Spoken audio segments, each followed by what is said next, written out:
How does bandwidth affect your access point? Imagine trying to fill a bucket with water. If the pipe feeding the bucket is narrow, it takes longer to fill. If the pipe is wide, the water flows quickly. That's similar to how bandwidth works with your wireless access point. Bandwidth is the maximum amount of data your access point can send and receive at any moment. Think of it as the size of the pipe connecting your device to the internet. When your access point has high bandwidth, it can handle more data at once, making your internet faster and smoother.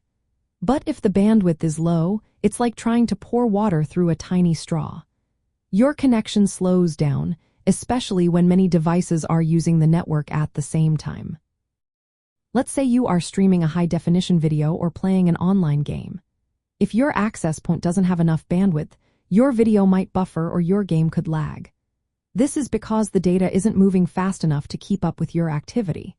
When many devices connect to the same access point, they all share the available bandwidth.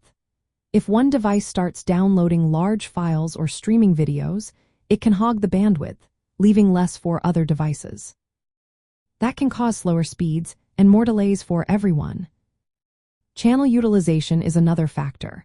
When bandwidth is limited, the wireless spectrum gets crowded. This can cause your access point to retransmit data more often because packets get lost or corrupted. These retransmissions slow down the network even more. To keep things running smoothly, network administrators often set bandwidth limits on the access point. This helps prevent any one device from using too much of the available capacity, keeping the network fair for all users. Latency, or the delay in data transfer, also depends on bandwidth. If the bandwidth isn't enough, your data takes longer to reach its destination. That's especially noticeable with real-time activities like video calls or online gaming. A well-equipped access point with enough bandwidth helps keep latency low and your connection stable. Security settings can also influence bandwidth. Older security protocols like wired equivalent privacy or temporal key integrity protocol can reduce your maximum speeds. Modern standards like Wi-Fi protected access to, with advanced encryption, standard encryption, allow higher speeds without slowing down your network. Choosing the right access point is important. High-end models support greater maximum bandwidth and can handle more users at once.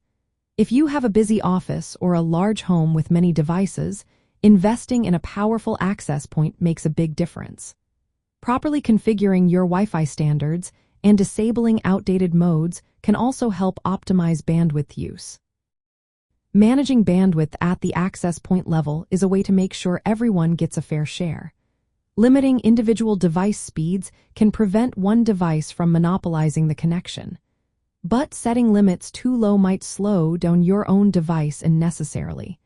It's all about finding the right balance. In the end, bandwidth directly impacts how fast and reliable your wireless connection feels. Ensuring your access point has enough capacity for your number of devices and their data needs keeps your internet experience smooth. Picking the right hardware, setting proper security, and managing bandwidth wisely all contribute to a better online experience. Understanding how bandwidth works with your access point helps you see how your entire internet setup comes together to deliver the speeds you need.